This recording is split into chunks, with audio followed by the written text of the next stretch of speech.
And we're back. Welcome to Good morning, everybody. On the Comic-Con panel.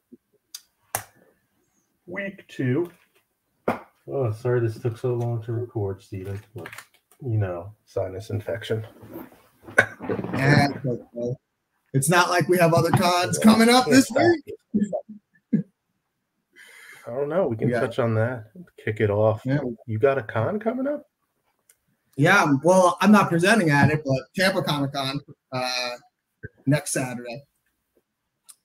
I will be in attendance there. Hopefully, we'll run into some people that have seen our panels before. And I'll get to go argue in other people's panels. I'm excited. It's like, Will, did you just get the symbiote or something? You're going to heal the world? Yep, that's what I'm going to do. I'm going to heal the world one panel at a time. I'm going to go in and make them all as fun and engaging as ours. That's what I'm going to do. I'll just ask questions in the middle while they're talking. Yeah. So what's strategy going in it just as a attendee? Just have fun? Don't care? I am going to try to actually go to as many interesting panels that I see. That's one of the things whenever we attend, I don't get to sit in as many panels as I want. Like, which one was it? Was it Atlanta? Or was it MegaCon where we went and we were, I think we watched LARPing for like an hour? Yeah. That's something that I would just do and try to participate in. But now you're going to participate. I might. I don't know.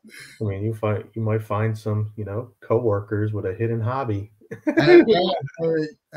My company does have like 1,500 people, so they're probably out there somewhere. Surprise. But no, I'm excited for that. I'm going to spend more time looking at indie comics this time. Usually we don't really spend that much time actually looking at them. We're usually just like, oh, who's here? Like what artists are here and stuff. I'm going to spend some time talking with people and seeing what they're making and what it is. Yeah. Hopefully run into some old friends that we've made from other conventions. Yeah. Get some of that coffee. Oh, well, we know the Turn is going to be there. That comic, they've been at probably every convention we've gone to. And yeah, so definitely stop by and see them. I don't know how they feel that I take the whole coffee beans and add them to a protein shake. I don't actually make coffee with it. But you might have given them a new sales pitch, new model. Yeah, hey, and it's another person buying the comic. I already communicated with him. We're not going to see Rob at this one. Rob is actually going to be at the next Fan Expo in Chicago next month. Yeah. But Rob Hogan, for people that don't know him, he's an artist based out of Chicago.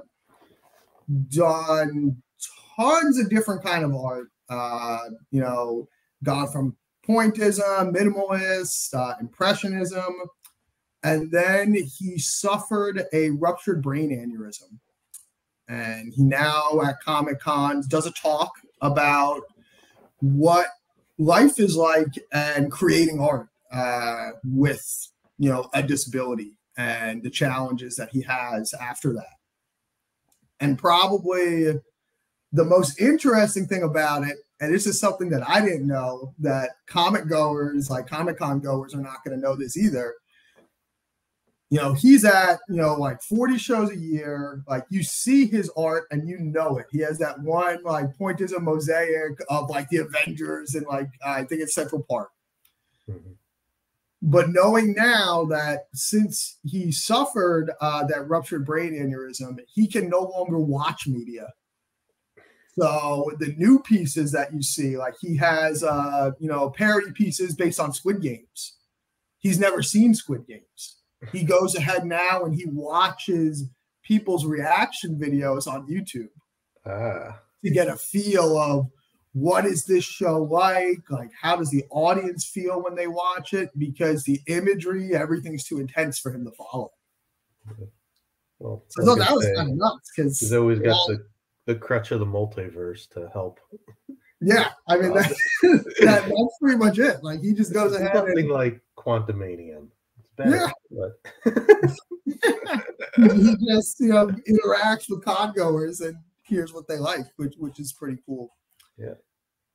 Trying to think any other lasting or big friends we've made at cons.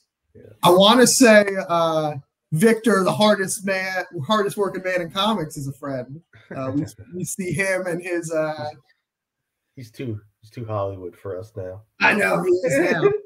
Now he is. But the last cons, he was doing some big presentations. The ones we didn't go to. It's like, yeah, oh, okay. yeah. Well, if he's at Tampa, I'll make sure to see him. And we'll see if I can somehow win a drink and draw without my illustrator.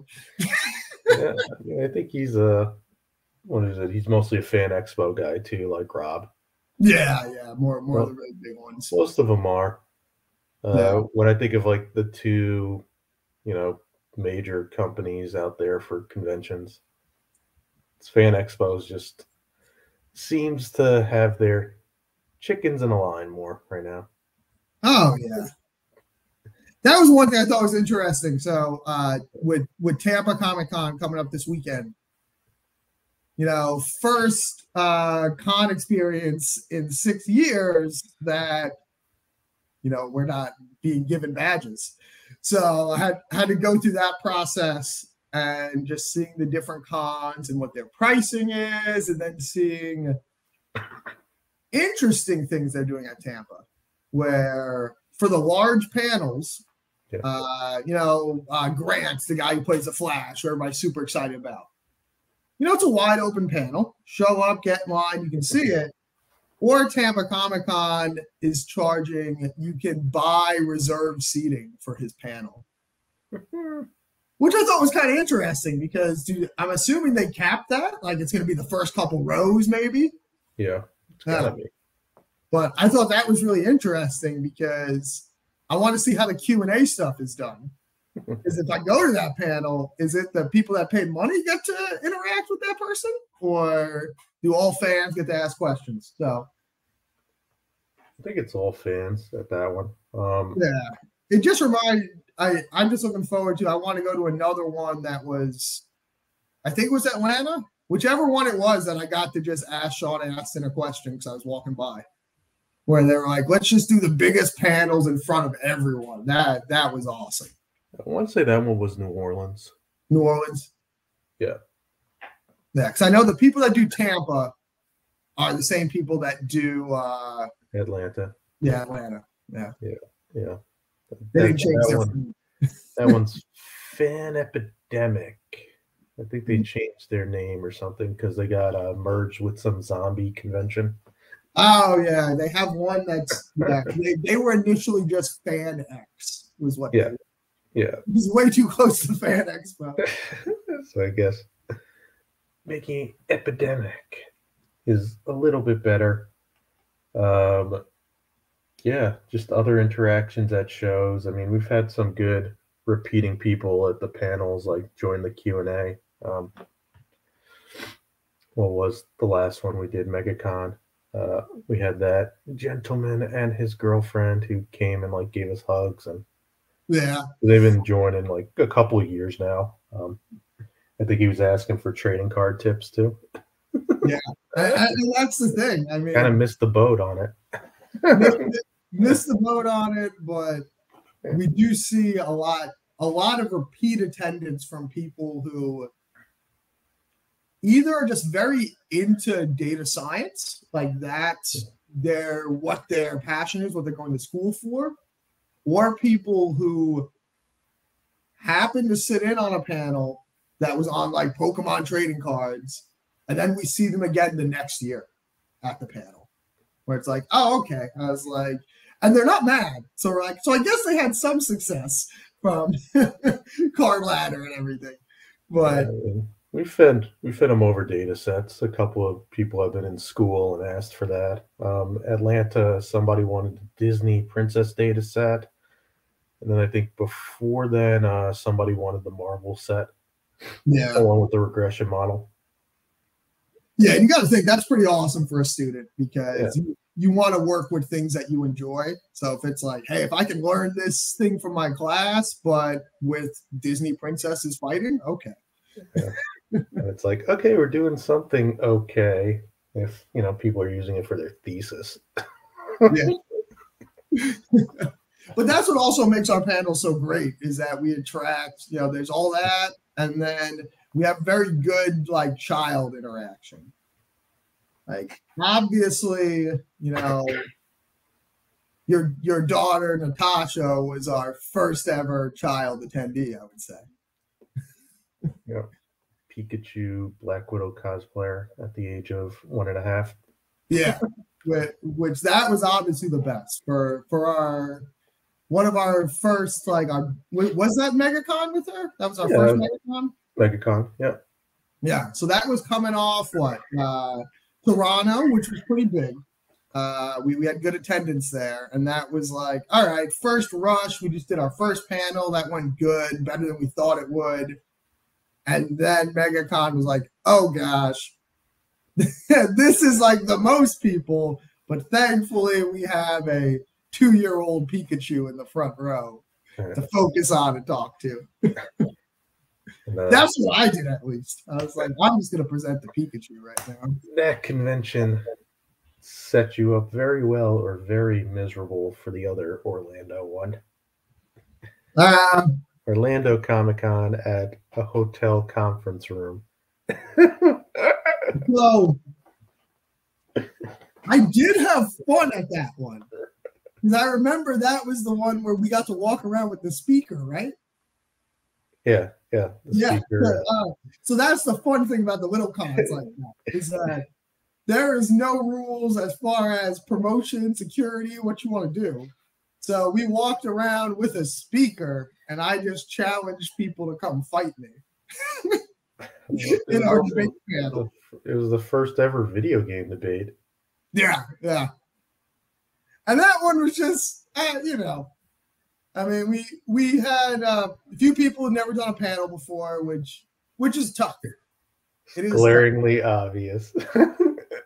Yeah. But it's also nostalgia. The nostalgia. Which is funny because I think about it, you know, we kind of did to them what we do to attendees now, where we just bring them on stage to argue, but we kept them up there for the whole time. Probably not the smartest idea for them, but yeah, that was an interesting one because that was definitely that was going from what I think MegaCon was probably like 120,000 people attendance down to probably what, like 5,000 was the hotel one, maybe. Not even 5,000. Yeah. I was trying to make it better in my mind. It wasn't that small. No, probably a couple hundred people. Nope. I mean, even the non-MegaCon conventions that we've thought have been like kind of smaller were like 30K about. Oh, yeah. Yeah, so there's no way that one was 5K. Yeah. And that was something that I saw too, was like, I want to say Pensacon was like 30K this past year. I looked up the numbers because I wanted to see because it was their 10th year anniversary. Yeah, and for that convention, that's big for them. Yeah, it's big, especially for like the space that it's in and like how it's set up. Like that's pretty big. I'll be curious for next year. See what they're like. See if their panels are still in different buildings or what are they doing. But 30K for a panelist, like you do the calculation in your head, and it's like, okay, my room's maybe going to be 25% full. Yeah. Maybe. And it's just because there's so many panels going on at once and cannibalization, who knows, timing. Now, if they were really, really smart, they would start to leverage downtown, like Palafox Street, if they were smart. Because they have the bars and breweries that do stuff where they're like, hey, here's, you know, our theme for Pensacon night. Well, Perfect Plane, for example, is huge. And they have a projection screen. Like, why doesn't anybody try and get a panel there?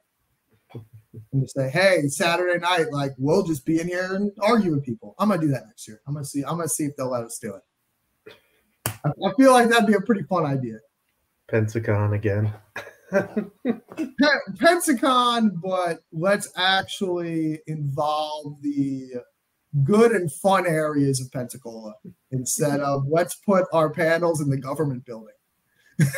I mean, you got to get on it right now. It seems like they don't even have a website this go around.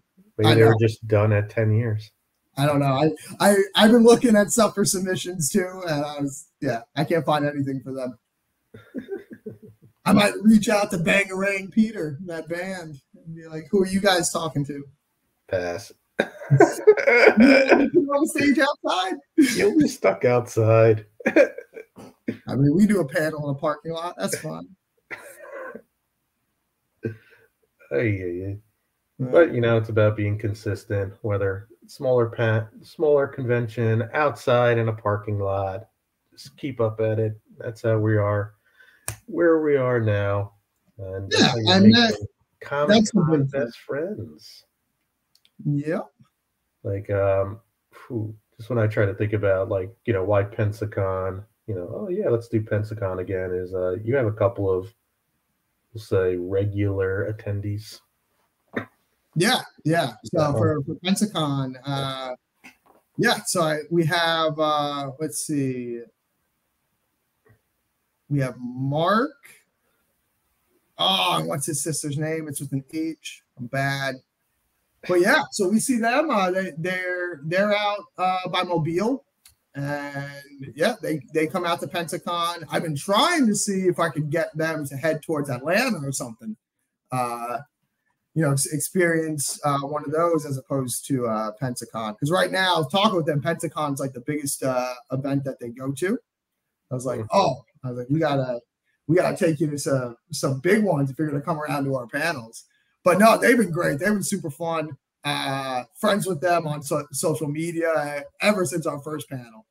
I think we rode like a trolley with them.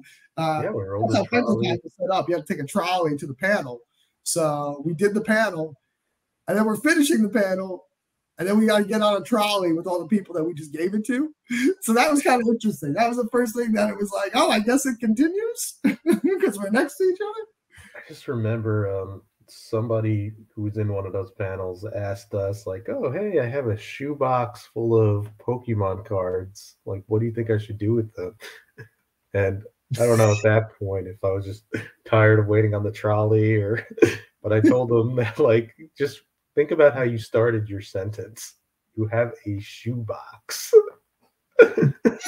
Like, I was like, that's all you need to know. Like, you don't need to do anything with that. Yeah. I mean, that's it. You could go on Google, Card Ladder, whatever, and look up what you have. But I wouldn't do anything. Shoebox, it's in an awful condition. Yep. And I told them, like, just think about how many stories right now, like somebody saying the exact same thing. Yeah. Hey, if it's not a shoebox of like Mickey Mantles and like Hornus Wagners, like stuff like that. Got a shoebox of 52 Mantles. But I got I got this, you know, Caterpie. It's perfect. Well, you know, in a shoebox. Even that guy was like, oh, if we keep doing Pensacon, maybe he'd keep coming to panels, you know, because he was knowledgeable about Pokemon. But what's funny is, like, followed us on social media, and then his trajectory was just, not the same as like Mark.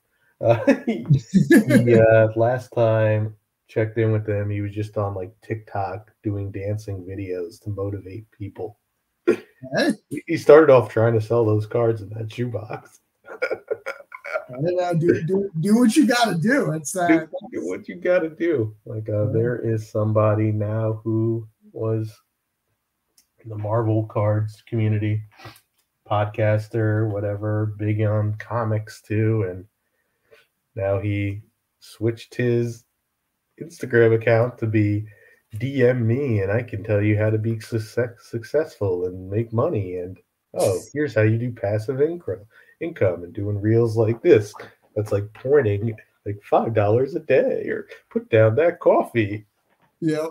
It's like, what happened? And his passive income is the people that DM him. That's it. It's like I don't know if like they're the weird ones or we're the weird ones who never gave up the hobby. So that's the thing that I've been trying to figure out too, is that it's we've noticed, with the hobby and collectibles, that it's kind of, there are people in there that shell and are just like shill. They're like trying to go ahead and just dump what they can dump, and like, all right, this is the new thing. That's it. It just really doesn't work for me. Like, I have to like the IP. I have to like, the story, all that stuff. So it's like I find it a hard time. Like, even now, as like I'm creating my own comic book, I find it a very hard time to like sell it if I don't care about it. So it's interesting to see people from our panels who have been able to go to a panel, get engaged in the hobby, and then just shift focus. Yeah. I mean, like how you're talking about how you would improve spaces at Comic Cons, and we've had this discussion before when you reminisce on gaming and LAN parties and just, can we recreate that setup at a Comic Con? Like, should we be? I mean, that's the thing. Are we supposed to grow up and move on? So the more that I have thought about that idea, the more I do really like it. But then it's also like, I'm also the kind of person where I like it because it's just the stuff that we like and it brings people in. And that's the stuff that we talk about. So I love it. It is kind of silly when I think about, even this upcoming Comic-Con, where I look at it where I'm like, essentially I'm going to like a birthday party from when I was 12. Is essentially what it is. Everybody's going to be in costume. There's going to be games. There's going to be snacks. It's great. I love it. It's great we get to do this as adults. There's going to be one guest that just spills a whole liter of Coke. Yep. And then we're not allowed to have birthday parties ever again. Oh, and that guest is going to stand in the middle of probably, like it's Tampa. So there'll probably be close to like 30,000 people at the convention, maybe 60 on Saturday. There's going to be somebody just standing there. They like drop their, it's con, so they drop their ramen or something. There's going to be somebody who steals NBA Jam for the Genesis from our LAN party setup. Yep. We're going to see those random 2 kids that walk around and vape around con thinking nobody knows. Those are kids at the birthday party that go behind the shed. In the one area that I think we're both agreeing on, like, man, it needs an upgrade, is the video game sections at these conventions. Oh, yeah. It doesn't even simulate what that would have been like just in a garage. I don't know what they're doing. The video game setups have been the most disappointing to me because we are at the point now where, we're looking at, even on console, we're trying to get 4K 30 to 60 frames per second is the standard.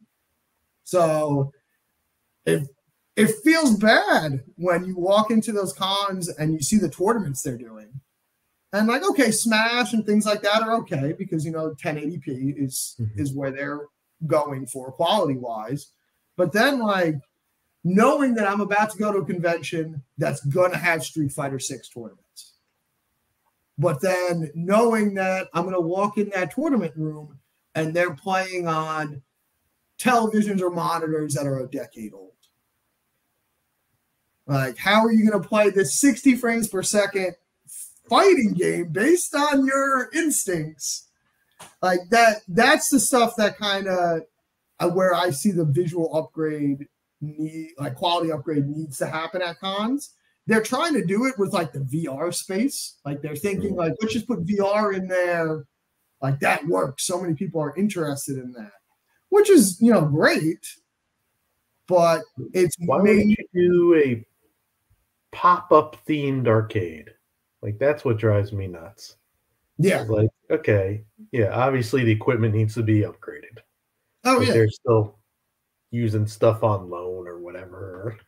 maybe it's by donation, but they take up the largest space in the convention. Yeah.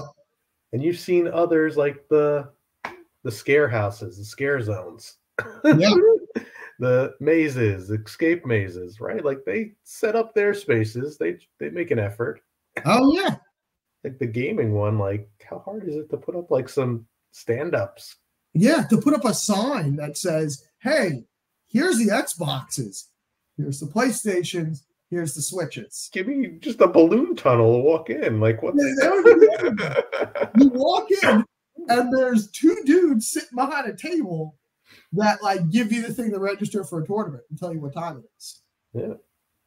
I'm like, that stuff works if we were in a time machine and we were, 15 again, and we had planned on going to a friend's house who knows we are there and we are playing this specific game. Like these places now in the cons, like they're even missing like where are the snacks? Yeah. Where's anything?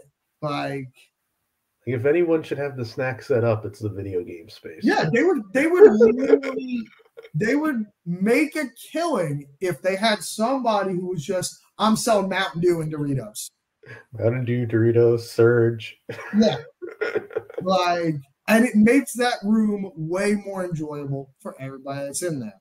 Like, yeah, I understand you then have little things like before you touch controllers, like, yo, you can't eat, buy all this stuff. Like, I get it. But it's the fact that like all of that just would make it so turn it to bring your own controller. Yeah. But then even like family rooms that we see at conventions, you go in there and here's a couple puzzles on the ground and here's some open tables. Like, what child wants to go in that room when out on the floor there's just giant displays, people in costume? It's like we see the disconnect where it's not just like, oh, panels aren't promoted correctly. It is, you see these rooms and the show floor, and there's that visual disconnect where it's like you're having two different experiences. And nobody's really, from what I've seen from the conventions we've gone to, nobody has done a good job of combining those two to make it feel like you were at one convention. It always feels like it's very separated. Like every room, even the horror stuff. Like, what, you gotta go to like the third floor to get to that stuff at some cons. So if you don't know panels are there or even that they exist, it makes it pretty difficult. You miss out on a lot of the fun aspects of cons, and a lot of like where you make friendships is you go to this room of common interest that has something in there. But the problem is they don't advertise it enough. Nope, they just advertise the celebrity guests that are guaranteed to cancel. Yeah. And then if you have a vendor booth, you might be able to pay for, hey, come by this booth. But as far as like a pan, and I get it, at the panels, they don't want you to promote or sell things. Well, nobody really does. Nobody sells anything. They might like guide somebody to a website, but it's just interesting. Like I feel like that's the area where if they're looking to expand the convention experience and like stand out from people, it really is and maybe you have to get bigger people involved. Like, you already have them for their like panels. Like, Charlie Cox, all those people do their one-on-ones. I was like, okay, well, if you're having them, maybe you guys do an MCU themed room that's there. Like things like that where people can come. Like it just seems like there's a lot of stuff they could do to enhance like the community aspect of Comic-Con. And that's what I've found to be the best aspect of it. Is that a lot of people don't realize that there are tens of thousands of people that will gladly show up on a Saturday dressed as a superhero. Yeah. Where that's what should be celebrated, but doesn't really get celebrated. Yeah, I wonder if part of it is like trying to balance cost of admission, keeping those spaces free. Yeah, Like, yeah, we think like, oh, why aren't you selling like Doritos and Mountain Dews in the video game space? They might not allow them to. yeah, It could be something to where like, oh, you got to deal with the convention, you got to serve their food, yeah, or it could also be like, okay, yeah, you can sell in that space, but now we're gonna charge you the vending fee too. yeah. It could be. I think, yeah, something to look at. It's It, kind of hard to move, you know, $350 worth of Doritos. That's for a smaller con. hey man, during a Smash tournament, I don't know. They, they, they might go. But now here's the other problem though, is there are so many different flavors of Doritos now. What do you have? You know they're just gonna do nacho cheese. Bro? If there is not spicy sweet chili, I'll riot in my own created pop-up arcade. It could be performance art. Yeah, yeah. That could be it. That'll be our next panel. Come watch this interpretive dance of the video game debate. Yeah. Part of the problem is like we're too passionate and knowledgeable about what we like. Like the what was it? They now do at I think it's Fan Expos. There's like a pop-up Pokemon gym, Okay. and it's just So two it's like a cos hard, two cosplayers yeah. with their Switch playing people in the video game rooms. They just like pop up and sit down. Like there's no like spectacle of like a Pokemon gym or theme Yeah. to anything. Yeah. No. No. I feel like we could go ahead and pull that off at a Party City. I mean, Books a Million gave you like the blueprint to do it. Like that Yeah. was the closest simulation to it. Just Oh got to yeah. put some decorations. You Yep. know? Just go, yeah. Like that. That's the thing. Is I also feel like, and I get it, you can't be a fan of every fandom. Like there's no way. Like there's some there's some things that you love and some things you don't love as much as others. So it's also kind of we've had to see with how conventions are run, like, okay, is this more anime based? Is this more comics based? That's what's also been pretty interesting is seeing the people that run the conventions. How does their fandom and their opinion ultimately influence, where the marketing and things like that go? Yeah, no, that's a good point. It influences what gets accepted from panel space. It Yep. influences the schedule. Influences, which room some things are going in. Yeah.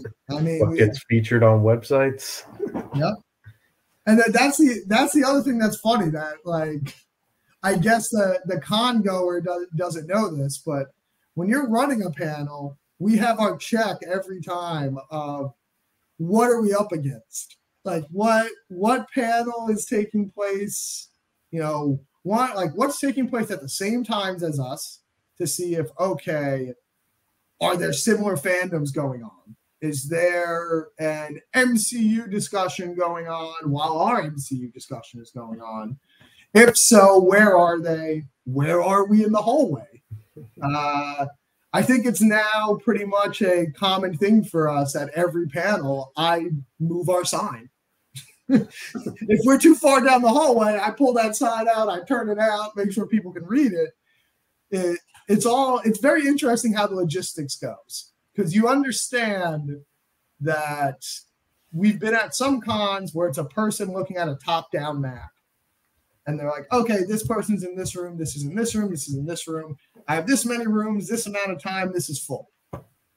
But then being a con goer and a presenter, we get to that hallway and you could tell the person who designed it never actually stepped foot in the hallway.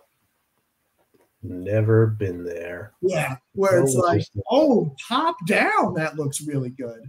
But when you're looking down the hallway, it's like this just looks like a convention hallway. Nothing says Comic-Con. Nothing even says the walkdown here. I might just start bringing our own party favors. All right, Steven, good discussion. All right. We'll catch up on your convention next week. Sounds good. My first attendee one in 6 years. I'm excited. Don't do anything crazy. I know. We'll see. I'm going to go there. I'm starting my own comic. And then people just hate it immediately. The revolution at Tampa Bay Comic-Con. Yeah, it's going to happen. It's going to be me, the Turn, other indie comics. We're going to take over that show floor. There you go. All right. See you, everyone. All righty. Bye, everybody. Bye.